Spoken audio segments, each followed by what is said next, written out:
"You will provide me with a complete set of keys to this property," she stated. It wasn't a request. It was a decree, delivered with the unshakable certainty of a petty monarch addressing a serf. Bylaw 14, subsection C. All rental properties must have keys on file at the HOA office for emergency access. Her name was Brenda, and she was the self-appointed empress of our manicured suburban kingdom.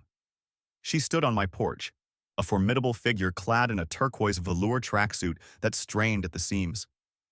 Her face, a mask of aggressive makeup and indignation, was framed by a helmet of lacquered blonde hair. She held a clipboard like a scepter, the cheap plastic creaking under the pressure of her grip. I remained in the doorway, letting the screen door serve as a flimsy but significant barrier between her world and mine. I kept my posture relaxed, my hands visible, my expression neutral. It was a habit drilled into me over 30 years of existing in places where the wrong twitch could get you killed. "I'm afraid there's been a misunderstanding," I said, my voice intentionally calm and even. "This isn't a rental property." Brenda's nostrils flared. It was a surprisingly dramatic facial tic. "Don't play games with me, Mr. Harris. We've all seen them. The different cars at all hours. The people who stay for a week, maybe two, and then they're gone. You're running an illegal short-term rental, and this community will not tolerate it. The keys. Now." She had no idea. She saw a quiet, gray-haired man in a nondescript house, a retired consultant who kept to himself. She saw a violation, a challenge to her authority. What she couldn't see was the training, the years spent operating in the shadows, the meticulous attention to detail that had kept me and my assets alive in far more hostile environments than this one. She didn't know that my renters were analysts on temporary duty, assets being debriefed in a secure location, or colleagues needing a sterile environment to write after-action reports. She didn't know that the house itself was a carefully constructed instrument of security, owned not by me, but by a Delaware-based shell corporation with a name so bland it was practically invisible. A corporation whose sole client was the United States government. She thought she was dealing with a rule breaker. She was, in fact, attempting to gain unauthorized access to a secure government facility. This was her first and most critical mistake. "I'll be happy to provide you with documentation confirming the ownership and usage status of the property," I offered, maintaining the veneer of polite compliance. "However, providing you with keys is not possible from a security standpoint." "Security!" she scoffed, the sound sharp and dismissive. "What security? Worried your Airbnb guests will steal the silverware? I am the president of this homeowners association. My authority is final. You have 48 hours to comply, or we will begin fining you $500 a day. It's all in the covenants you signed." She tapped her clipboard for emphasis. She was so confident, so utterly convinced of her own power. She thought the fight was about bylaws and fines. She couldn't comprehend that she had just, in operational terms, designated herself as a threat to national security. A low-level, ridiculously dressed threat, but a threat nonetheless. My mission parameters had just changed. The primary objective was no longer to live quietly. It was to neutralize the threat. Systematically, legally, and completely. I gave a slight, almost imperceptible nod. "I understand," I said. 48 hours. Thank you for clarifying the association's position, Brenda." Using her first name without her honorific president was a small, calculated needle. I saw it land, a flicker of fury in her eyes. She turned without another word, her sneakers squeaking on the concrete, and marched back to her golf cart, the self-proclaimed chariot of her reign. As she drove away, I closed the solid wood door. The deadbolt slid home with a satisfying thud. I walked to my study, a spare room devoid of personality but full of purpose. I powered on my encrypted laptop and opened a new file. The naming convention was second nature. Operation Suburban Tyrant. The game had begun. Brenda thought she was the one setting the rules. She was about to learn that I had spent a lifetime mastering them, breaking them, and writing new ones when necessary. She had no idea who she was dealing with. If you've ever had to deal with a petty tyrant who thinks a little bit of power makes them a god, hit that subscribe button. You are going to want to see how this ends.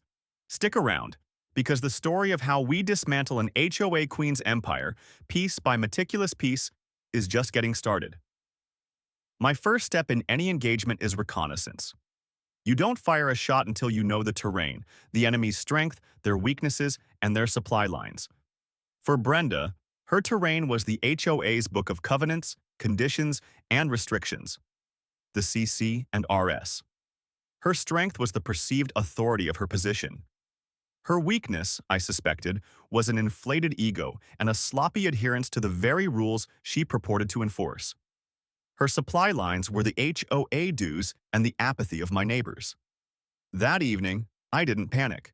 I didn't rage. I brewed a pot of strong black coffee and began my work. The house from the outside looked like any other. Inside, it was a different story. I had access to resources that would make Brenda's head spin. But you don't use a sledgehammer when a scalpel will do. The first phase was purely administrative. It was warfare by paper. I downloaded a fresh copy of the HOA's governing documents. I read every single word. All 212 pages of dense, mind-numbing legalese. I highlighted every clause related to property use, rentals, board authority, and, most importantly, the procedures for levying fines and amending bylaws. My years of wading through foreign legal codes and intelligence directives had made me fluent in the language of bureaucracy. It's a language designed to obfuscate and intimidate, but once you understand its structure, it becomes a weapon. As I suspected, Bylaw 14, subsection C, was a recent addition. It had been passed at a board meeting 3 months prior. I cross-referenced this with the Master Covenants. There it was, clear as day. Article 9, Section 4. Amendments to the bylaws require a written notification sent via registered mail to every homeowner no less than 30 days prior to the meeting, where the vote is to be held. A quick check of my records confirmed my suspicion. I had never received such a notification. The shell corporation that owned the house certainly hadn't. Brenda's entire legal premise for demanding my keys was built on a foundation of sand. She hadn't followed her own procedures. This was sloppy. This was beautiful. I saved a copy of the relevant pages, highlighting the procedural violation. Exhibit A for my file. Next, I shifted my focus from the rules to the ruler. I initiated a comprehensive background assessment on Brenda. It wasn't anything cloak and dagger, not yet. This was all open-source intelligence, the kind of information available to anyone with patience and a search engine. I found her social media profiles, which were a goldmine of performative outrage and carefully curated photos of her perfect home and garden. I found public records, property deeds, tax assessments, local court filings. A pattern began to emerge. Brenda and her husband, a silent, perpetually bewildered-looking man named Gary, who served as the HOA treasurer, had a history of financial trouble a decade ago. A bankruptcy, a lien on a previous property. Now, they lived in one of the largest homes in the development, drove new cars, and took lavish vacations, all documented on Brenda's Instagram with triumphant hashtags. Interesting. The HOA's budget was a public document, available on their poorly designed website. I downloaded the last 5 years of financial statements. The numbers were creative. Landscaping costs had tripled since Brenda took over, yet the common areas looked worse than ever. Administrative expenses had ballooned, a vague catch-all for what I suspected was her personal slush fund. Legal fees were astronomical for a sleepy suburban community. It seemed Brenda was using the HOA's legal counsel to send threatening letters to residents over the slightest infractions. The supply lines were compromised. The 48-hour deadline passed. On the morning of the third day, a notice was taped to my front door. It was a formal declaration of a fine, $500 for failure to comply with Bylaw 14C. Below that, a handwritten scrawl in angry red ink. This is your only warning. Amateur. Taping a notice to a door is not legal service. The covenants themselves specified that all official correspondence, especially that involving financial penalties, must be sent via certified mail. Another procedural failure. She was arrogant and lazy, the most dangerous combination for a person in power and the most advantageous for me. I took a high-resolution photograph of the notice on my door, carefully documenting the date and time. This was Exhibit B. Then I sat down and drafted my response. It was a masterclass in polite, professional, soul-crushing legalese. It was addressed to the full HOA board of directors, not just Brenda. This was a key tactic. You never isolate your target initially. You force their allies to see the weakness and create fissures in their support structure. The letter was concise. It began by acknowledging receipt of their informal communication. It then systematically dismantled their position. Point 1.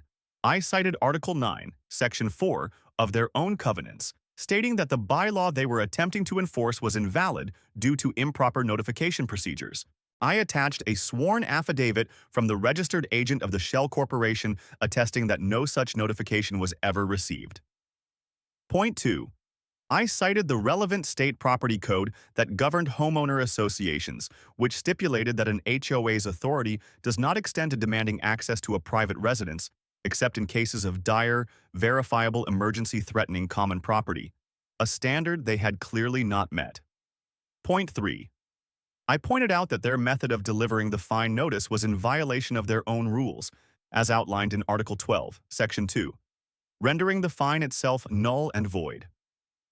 I concluded the letter by stating that while we considered the matter closed, any further attempts to fine, harass, or demand access to the property would be met with immediate legal action, for which we would seek to recover all associated costs from the board members personally, not from the HOA's general fund. This was the stinger. The threat of personal liability is the only thing people like Gary, the treasurer, understand. I printed 3 copies. One for my files.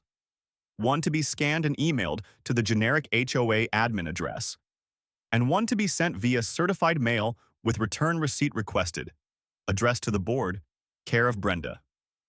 The paper trail was now a weapon, and I had just fired the first precisely aimed shot. The little green certified mail slip would be her first indication that I was not like the others. It was a symbol of process, of law, of a world with rules that even she could not ignore. She was about to find out that her clipboard offered no defense against a well-documented legal offensive. The siege had begun. The certified letter was a declaration of war, but a quiet, bureaucratic one. I received the signed return receipt a few days later, bearing a spidery, irritated-looking signature I recognized as Brenda's. The ball was in her court. I used the intervening time to expand my intelligence gathering and move into the next phase of the operation: asset development. In the world I came from, we called them assets. Here, they were just my neighbors. Scared, isolated, and bullied residents who could become a potent resistance force if properly organized. My surveillance of Brenda's online presence had given me a list of names. People who had argued with her on the community Facebook page, their frustrated comments quickly deleted by Brenda, who was the group administrator. These were my potential recruits. My first visit was to the Millers, an elderly couple 2 streets over. Brenda had been waging a campaign of terror against them for months over a small, cheerful garden gnome that sat beside their prize-winning rose bushes. According to Brenda, it violated the aesthetic harmony of the neighborhood. I found Mr. Miller in his yard, looking sadly at the empty patch of dirt where the gnome used to be. I introduced myself as a neighbor, making some pleasant small talk about his roses before gently guiding the conversation. "I couldn't help but notice your gnome is gone," I said. "I always enjoyed seeing it." That was all it took. The story poured out of him. A torrent of frustration and helplessness. Weekly violation notices. Threats of fines. A letter from the HOA's lawyer that had terrified his wife. They were retired, on a fixed income, and couldn't afford a legal battle. So the gnome, a gift from their granddaughter, was relegated to a dusty box in the garage. I listened patiently, my mind cataloging every detail. The dates of the notices, the specific bylaws cited, the emotional distress. This wasn't just about a gnome. It was a pattern of targeted harassment against vulnerable residents. I explained that I was having my own issues with the board and was compiling information. "Would you be willing," I asked gently, "to write down a timeline of everything that's happened? With copies of the letters, if you still have them? I believe we might be stronger if we present a united front." He looked at me, a flicker of hope in his tired eyes. He agreed immediately. One asset recruited. My next stop was the Sanchez family. They had a basketball hoop in their driveway for their two young sons. The hoop was the subject of Brenda's constant wrath. It was, she claimed, a temporary structure, not permitted to be left out overnight. She had personally measured the distance of their car from the curb, fining them if it was parked an inch too far to the side to make room for the hoop. Mrs. Sanchez was initially wary. She was afraid of making things worse. I understood. Fear is a tyrant's most effective tool. I didn't push. I simply gave her my phone number and a brief, sanitized version of my own situation. I told her about the Millers. I explained the concept of a pattern of behavior. Brenda's power comes from isolating us, I said calmly. She picks us off one by one. But if she has to face all of us at once, her position becomes much weaker. I left her to think about it. 2 days later, she called. She had spoken to 2 other families on her street who had similar stories of harassment over trivial matters. The color of a welcome mat, a child's chalk drawings on the sidewalk. She had their permission to share their stories with me. My small insurgency was growing. The documentation poured in. I spent my nights organizing it, creating a fortress of evidence. I set up a secure, cloud-based folder, accessible only by me. Each family had their own subfolder. Every piece of paper was scanned, dated, and annotated. I created a master spreadsheet, a timeline of Brenda's reign. It cross-referenced violations, fines, and the bylaws she used to justify them. A stunning picture emerged. Brenda exclusively targeted either the elderly and vulnerable, like the Millers, or young families with children, like the Sanchezes. People she perceived as either too weak to fight back or too busy to organize. Furthermore, nearly every violation she prosecuted was based on a bylaw she had personally pushed through the board without proper resident notification. The illegal amendment that she had tried to use on me was not an anomaly. It was her standard operating procedure. And then there was the money. With the additional anecdotal evidence from the other residents, I revisited the HOA's financials. Her husband, Gary, the treasurer, was signing off on every expenditure. They had paid over $30,000 in the last year to a landscaping company called Evergreen Excellence LLC. A quick search of state business records revealed the company was registered just 2 years ago. The registered agent. Brenda's brother-in-law. The address listed for the business was a P.O. box in a neighboring town. This was no longer just about harassment. This was classic self-dealing and embezzlement. A conspiracy to defraud the homeowners. My quiet administrative review had just escalated into a full-blown criminal investigation. The stakes were higher now. My objective was no longer just to defend my property, but to dismantle a corrupt enterprise. I had them. They just didn't know it yet. The evidence was irrefutable, the pattern undeniable. I continued to build my case, brick by brick, waiting for Brenda's next move. I knew it would be a mistake. Tyrants always overplay their hand.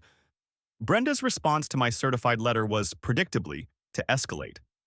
She couldn't attack me on the legal merits of my argument. She had none. So, she chose a different vector of attack, one designed for public humiliation and assertion of dominance. She decided to go after my car. I own a boring, dark gray sedan. It's reliable, anonymous, and blends in everywhere. It is, in short, the perfect car for a man who spent his career trying not to be noticed. I parked it in my own driveway, well clear of the sidewalk, in the exact same spot every day. One Tuesday morning, I was in my study, reviewing the financial documents from the HOA, when I heard the unmistakable sound of a heavy-duty truck, the groaning hydraulics and beeping reverse alarm of a tow truck. I walked to the front window.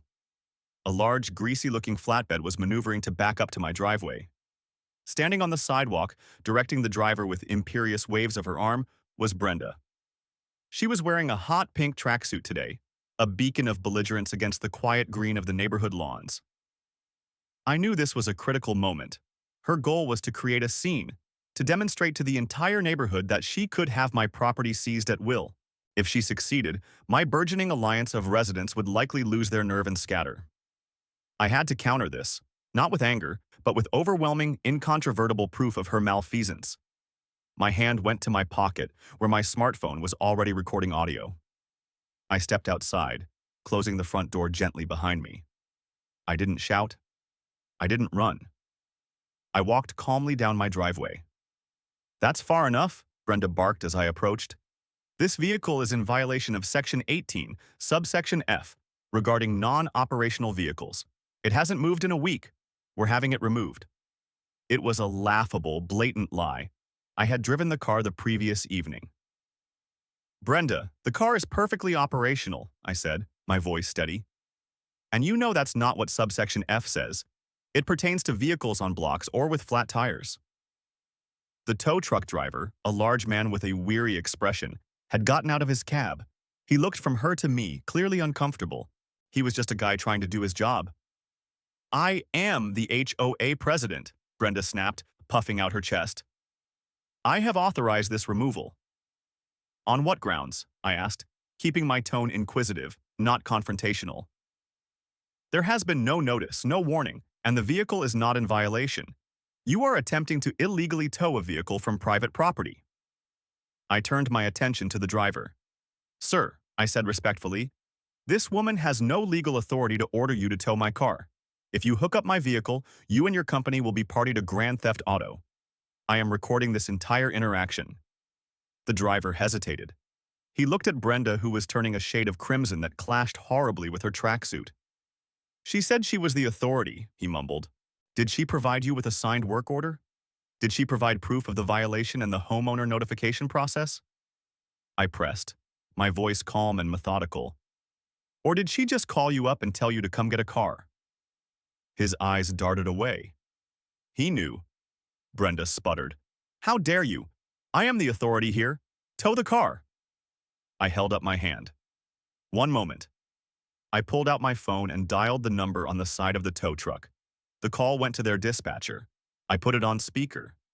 "Citywide Towing, how can I help you?" a woman's voice chirped. "Hello," I said clearly. "My name is John Harris. I'm at 124 Willow Creek Lane. You have a truck here, number 7, preparing to tow my vehicle. I need to know under whose authority this tow was ordered." "Let me check, sir." "Yes, we received a call from a Ms. Brenda Miller at that address. It was an emergency removal order for an abandoned vehicle on private property." "An emergency removal?" I repeated, making sure my phone's microphone picked it up clearly. "And did Ms. Miller identify herself as the property owner?" There was a pause. "Yes, sir. The order can only be placed by the property owner or law enforcement. She identified herself as the homeowner, authorizing the tow." I looked directly at Brenda. Her face, which had been crimson with rage, was now draining of all color. She had just been caught on a recorded line committing fraud.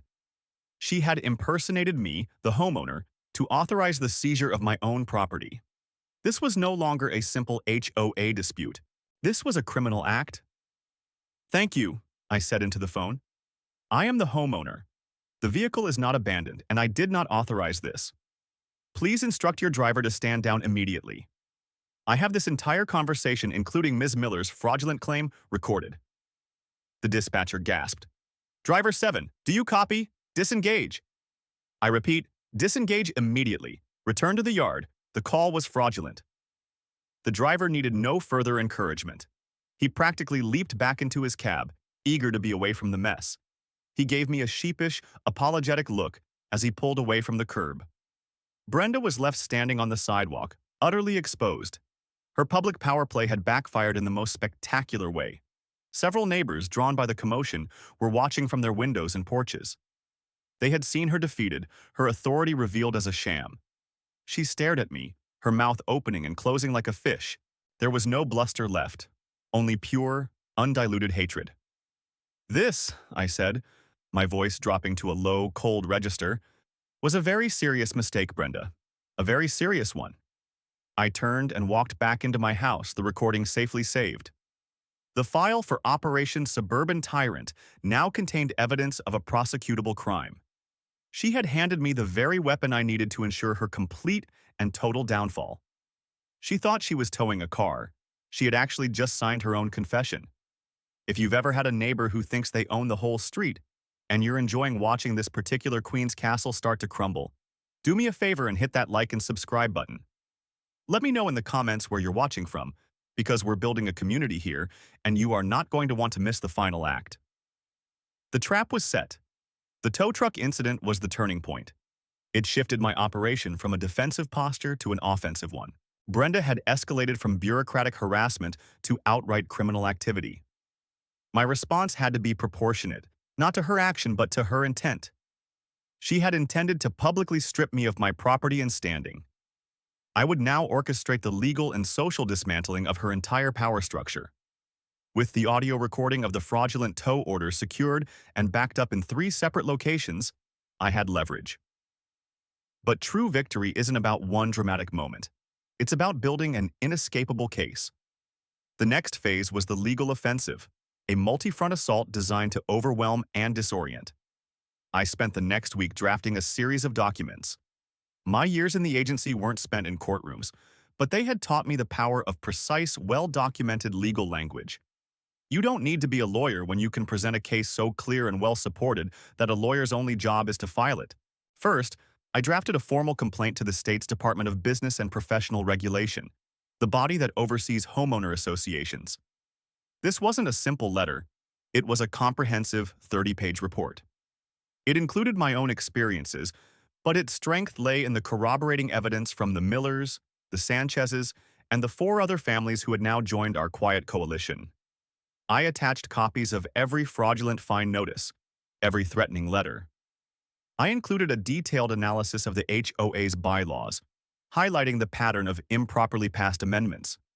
I laid out the evidence of financial malfeasance, cross-referencing the budget with the state business records for Evergreen Excellence LLC. The report was a systematic indictment of Brenda's entire tenure as president.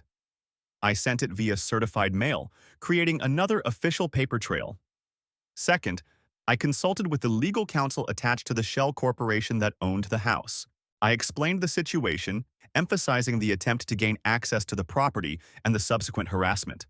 They were, to put it mildly, unamused. The security of their, and by extension, the government's, asset had been threatened by a rogue HOA president. They immediately drafted a formidable cease and desist letter. It was addressed directly to Brenda, both as HOA president and as a private individual. It explicitly detailed her illegal actions, from the fraudulent tow attempt to the invalid bylaw, and warned that any further contact, direct or indirect, would result in a civil suit for damages and a referral for criminal prosecution.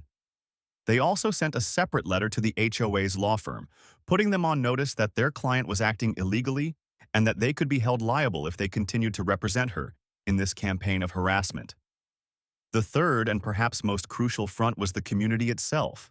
Brenda's power was predicated on the residents' fear and isolation. It was time to shatter that illusion. With the other families, we organized what we called a community information session. We booked the local library's meeting room, a neutral venue outside of Brenda's control. We designed a simple, professional-looking flyer and distributed it after dark, placing one on every doorstep in the neighborhood. The flyer didn't mention Brenda by name. It was carefully worded. Are you concerned about recent HOA actions? Do you have questions about special assessments, fines, or bylaw changes? Please join your neighbors for an informational meeting to discuss our rights and options as homeowners. We included the date, time, and location. It was a call to arms disguised as a civic gathering. Brenda, of course, found out. She went into a frenzy. She posted a series of increasingly unhinged rants on the community Facebook page, calling our meeting illegal and seditious. She accused the anonymous organizers of trying to destroy our community. Her tirade was so vitriolic that several residents who had previously been on the fence were so put off by her behavior that they decided to attend our meeting out of sheer curiosity. Her panic was serving as our best marketing tool. The night of the meeting, I was cautiously optimistic. I expected maybe 20 people. Over 75 showed up. The room was packed. People were standing along the walls. It was a testament to the quiet frustration that had been simmering under the surface of our placid little suburb for years. I didn't lead the meeting. I had coached Mr. Miller and Mrs. Sanchez to do it. It was important that the resistance was seen as a community effort, not the work of one individual. They presented the facts calmly and clearly. They spoke of the gnome and the basketball hoop. And then they opened the floor. The stories came flooding out. A widow fined for a crack in her driveway she couldn't afford to fix. A young couple hounded for the wrong shade of white on their trim. A man who had his car towed, successfully, from a guest parking spot 2 minutes after the 48-hour limit expired. With each story, the collective anger in the room grew, solidifying from a quiet resentment into a palpable, unified force. I waited until the end. Then I stood up and introduced myself. I played the recording of the tow truck dispatcher. The room fell silent. You could hear a pin drop, the concrete proof of Brenda's fraud, of her willingness to lie and impersonate a homeowner to punish someone, was undeniable. It was the final nail in the coffin of her credibility. In that room, the fear broke. The isolation was shattered. We were no longer a collection of individual victims. We were a unified front. We organized a petition to recall the entire board. We collected signatures right then and there. By the end of the night, we had more than enough to force the issue according to the covenants. The insurgency had become a revolution. Brenda had started a war with one quiet homeowner. Now she was facing an entire neighborhood that was armed with facts, evidence, and a righteous, burning anger. Her reign was, for all intents and purposes, over. All that remained was the final, public collapse. Brenda's reaction to the successful recall petition was exactly what I had anticipated. She refused to acknowledge it. She declared the signatures invalid, the meeting illegal, and her authority absolute. In her mind, the HOA was not a representative body. It was a monarchy, and she was its queen. This was her fatal mistake. By refusing to follow the clear, legal process of a recall, she was now acting in direct public defiance of the very governing documents she claimed to wield. She was cornered, and like any cornered animal, she decided to lash out with one last desperate show of force. She announced an emergency board meeting to be held on the common area lawn. The stated purpose was to address the seditious lies and restore order to the community. The real purpose, I knew, was to publicly excommunicate me and the other leaders of the resident coalition, to intimidate the rest of the neighborhood back into submission. She scheduled it for a Saturday afternoon, ensuring maximum attendance and visibility. She was staging her own tribunal, and she had already decided on the verdict. It was perfect. She was providing me with the ideal theater for her own destruction. In the days leading up to the meeting, I made my final preparations. My case was already built, the evidence meticulously organized in a leather-bound portfolio. But there was one more call I had to make. This wasn't to a lawyer or a state regulator. This was a call I was authorized to make only in the gravest of circumstances, where the security of an operational asset was irrevocably compromised. I dialed a secure, encrypted number. The voice on the other end was clipped, professional, and familiar. It was my former handler from the agency, now a deputy director. "It's Harris," I said. "John, it's been a while. Everything all right at the cottage?" he asked, using the old code word for the safe house. "Negative," I replied. "We have a civilian compromise. Aggressive and persistent. I've handled it through local channels up to this point, but she's forcing a public confrontation that could expose the nature of the property." I gave him the 30-second summary. The HOA president, the demand for keys, the harassment, the criminal fraud, and the upcoming public meeting where she intended to place a lien on a government-owned property. There was a long silence on the other end of the line. I could almost hear the gears turning, the threat matrix being calculated. An attempt by a civilian to illegally access a secure facility is one thing. An attempt to seize it through a fraudulent lien is an entirely different level of threat. It's an attack on the sovereignty of the federal government's assets. "She's trying to place a lien?" he asked, his voice now devoid of any warmth, replaced by a cold, hard edge. "That's her stated intention," I confirmed. "Understood. We can't have that. We'll monitor. Send me the time and location. Let her make her move. We'll handle the response." The call ended. I knew what handling the response meant. It meant that Brenda's little HOA problem was about to intersect with the full, unblinking authority of the United States federal government. I had laid the groundwork, built the case, and lit the fuse. Now the cavalry was coming. The Saturday of the meeting was bright and sunny, a beautiful day for a public execution. Brenda had set up a folding table and 3 chairs for herself, Gary, and the other board member, a meek woman who looked terrified. A cheap portable PA system was set up, ready to broadcast her judgment across the lawn. A large crowd had gathered. Most of the neighborhood was there. My coalition of residents stood together, a silent, solid block.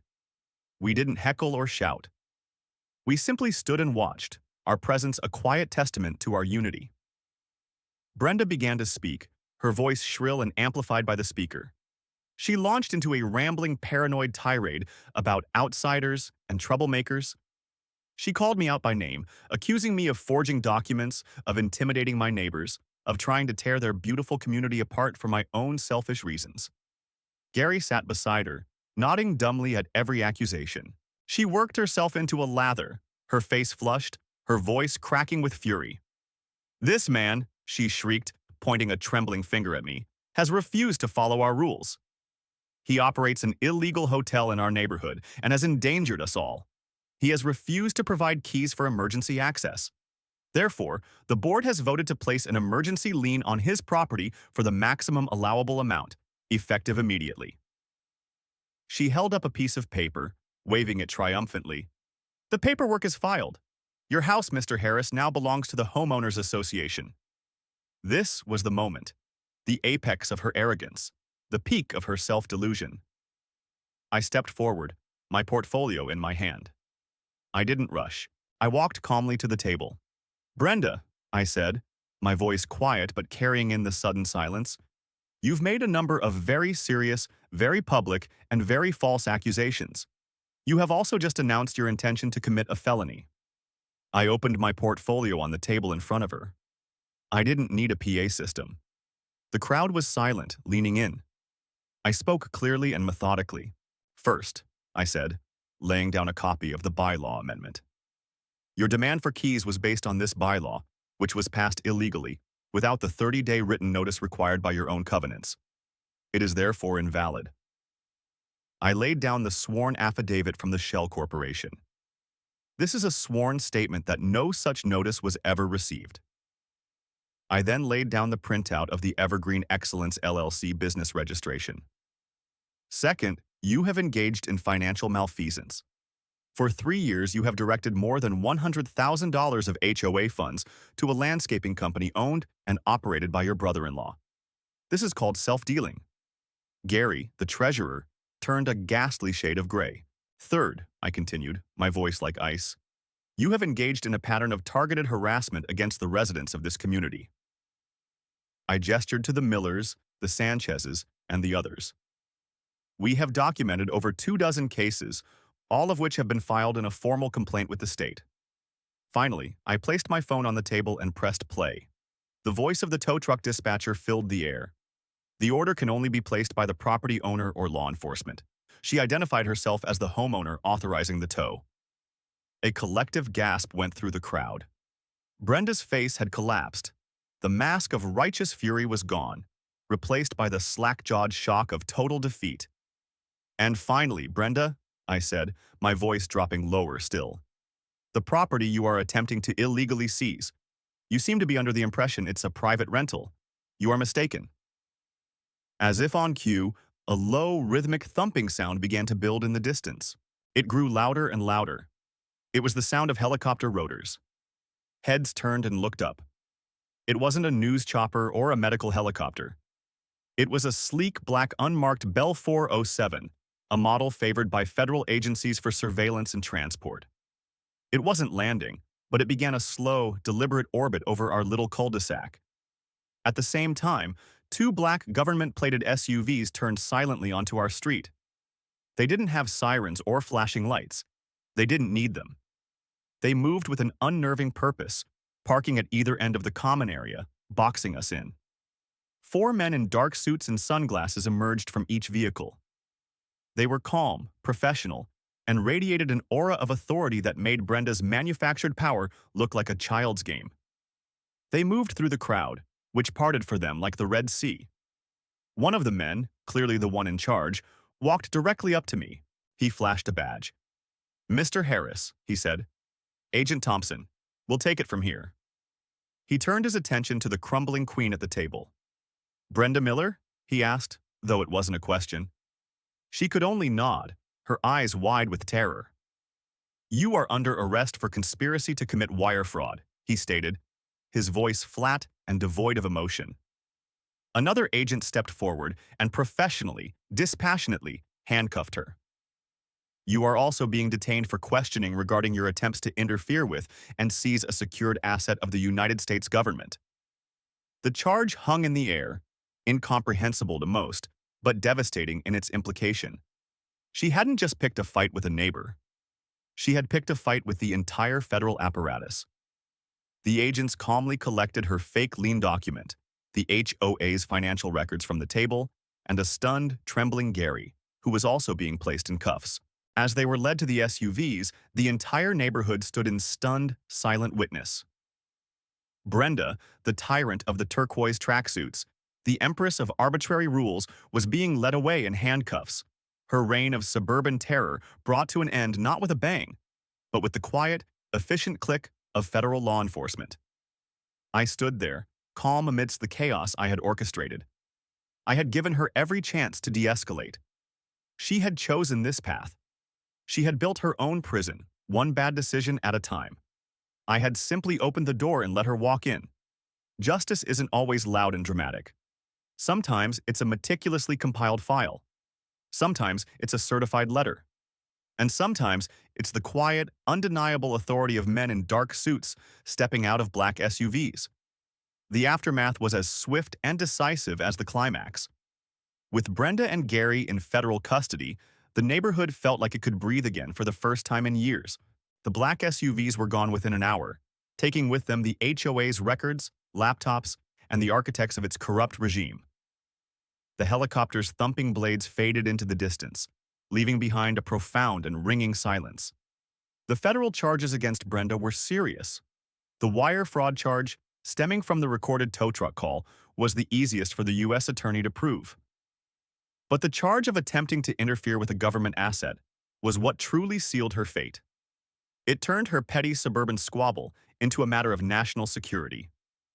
Faced with a mountain of evidence and the prospect of a long, expensive trial against an opponent with limitless resources, she crumbled. She and Gary both took plea deals. Brenda was sentenced to 18 months in a federal minimum security prison. 18 months. For some, it might not seem like much, but for a woman whose entire identity was built on control and public image, it was a life sentence. She was also forced to pay restitution to the HOA for the funds she had embezzled through the landscaping contract. Her name was stripped from the community's records, her reign erased. Gary, for his role as the compliant treasurer, received 5 years of probation and a hefty fine that wiped out their savings. They were forced to sell their oversized house to cover their legal fees and the restitution, and they left the neighborhood in disgrace. With the board effectively dissolved, the HOA was placed into temporary receivership by the state. An independent management company was brought in to clean up the mess. Their first act was to conduct a full, transparent audit. They discovered the extent of Brenda's financial mismanagement was even worse than I had uncovered. Their second act was to declare a general amnesty. Every fine levied under Brenda's tenure was voided. Every improperly passed bylaw was struck from the books. The Miller's gnome returned to its rightful place by the roses. The Sanchez kids' basketball hoop was permanently reinstalled. The welcome mats reappeared. Color returned to the neighborhood, literally and figuratively. A new board was elected a few months later. Mr. Miller, emboldened by his victory, was unanimously voted in as the new president. His first and only policy change was to introduce a new bylaw, one passed with proper 30-day registered mail notice to all residents. That strictly limited the board's power to fine homeowners and required a community-wide vote for any expenditure over $1,000. The tyranny was replaced by a functioning democracy. The community healed. Neighbors started talking to each other again, not in hushed whispers about Brenda, but in open, friendly conversation. A neighborhood block party was organized on the same common lawn where Brenda had held her final disastrous stand. It felt like a celebration of liberation. As for me, I returned to my quiet life. The cottage was secure. Its anonymity was, ironically, enhanced by the dramatic events. The neighborhood now viewed me with a mixture of respect and a healthy dose of awe. No one asked what I did or who I worked for. They simply knew I was not to be trifled with. They waved when I drove by, kept a respectful distance, and treated me with a quiet courtesy that was all I had ever wanted. Sometimes, late at night, I sit in my study and look out at the peaceful, sleeping street. I think about the nature of power. Brenda's power was loud, brittle, and built on fear. It was a cheap facade that shattered at the first sign of organized, intelligent resistance. True strength, I've learned, is quiet. It's methodical. It's the patience to gather facts, the discipline to follow a process, and the courage to stand your ground when you are in the right. She thought she was fighting a war over keys and rental agreements. She never understood that she was fighting a war against an idea. The idea that people have the right to be left alone, to live in peace, and to be free from the whims of petty tyrants. It's a battle I fought for 30 years in foreign lands, and it turned out to be the same battle I had to fight right here at home. And in the end, justice prevailed. Not because of a dramatic showdown, but because of a simple, undeniable truth. Bullies, no matter how loud they are no match for a well-prepared man with a good plan. The neighborhood is quiet now, and that is the only victory I ever wanted.